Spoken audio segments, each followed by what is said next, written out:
Hello guys, welcome back at Son of the Inspo. For today's video, here are going to show you or discuss with you how to reset Canon PIXMA E470 printer.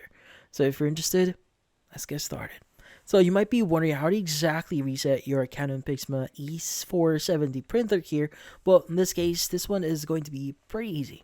So first thing that you want to do here is you want to restart your Canon printer here. So just in this case, just to make sure that we're starting from a blank state. But yeah, what you need to do is just restart your Canon printer here, and once you've done that, we want to look for a very specific button. Now you want to look for the stop button. So in this case, it looks or something like this one. So in this case, what you need to do is you just need to press that stop button for about 20 seconds. Now you want to make sure that you hold this for the full 20-second duration.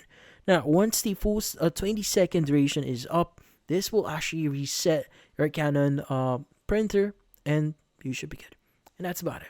So hopefully this video was able to help you. Like and subscribe to NF Inspo. Thank you for watching.